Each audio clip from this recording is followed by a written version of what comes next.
កាពីតែត្រឡប់វិញឆាបយកបាល់បានឆ្កឹះបន្តិចលូតតែដោយស៊ីដានយកបាល់ស៊ីដានយកកាត់ដៃទេស៊ីដានទាញចូលជួយវិញស៊ីដានមកផ្លោងចូលក្នុងហើយនេះបាប់លូកាស្តូហ្គាប៊ីអូយ Brandinho មិនទាន់4នាទីស្រួលមួយផង Brandinho រកបានគ្រាប់បាល់បញ្ចូលទីនាំមកឲ្យព្រះខ័នរីស្វាយរៀងលើក្រុមចាំផ្ទះអធិស្ឋានលើក្រុមភៀវម៉ាឌូរ៉ា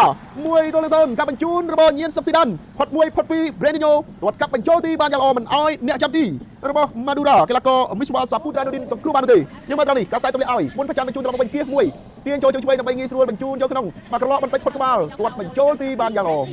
1-0អូយបាទគុណភាពនៃការបញ្ចប់ទីរបស់ Brandinho បាទមើលទៅមិញបាទសក់នោះស្តៀងនឹង Gabi ខំស្លាយតែ Gabi ប៉ុន្តែមិនមែន Gabi ទេគឺ Brandinho អ្នករកគ្រាប់បាល់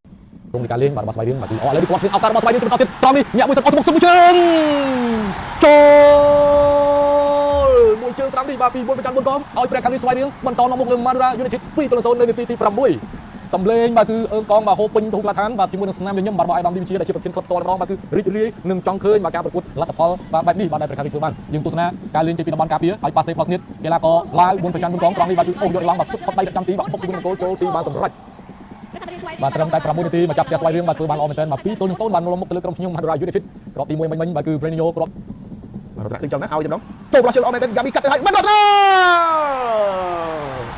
ការបញ្ជូនដ៏ល្អការបញ្ចប់ទីដោយគ្មានកំហុស3-0ភាពស៊ីចង្វាក់គ្នាបច្ចេកទេសរបស់ Gabi ទាញផ្លោះជើងខ្សែការពារកាត់ស្រាលត្រង់មិនរត់ head in ចូលទីបានសម្រេចតក់ក្រៅខ្លាំងមែនទែនហើយសម្រាប់ព្រះខ័នរីស្វាយរៀងក្នុងជើងទី1នេះ3-0បាទ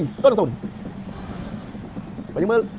ការបញ្ជូនខ្សែការពារបាទចូលផ្លោះជើងត្រង់នេះ Gabi បញ្ជូនចូលផ្លោះជើងម្នាក់ទៀតអូយបាទ Montero ខឹងមែនទែនបាទនេះបាទអត់ជួយចាប់រតនៈបាទឲ្យគាត់ខឹងរុំក្រុមឲ្យរតនៈមកតែឯងបាទ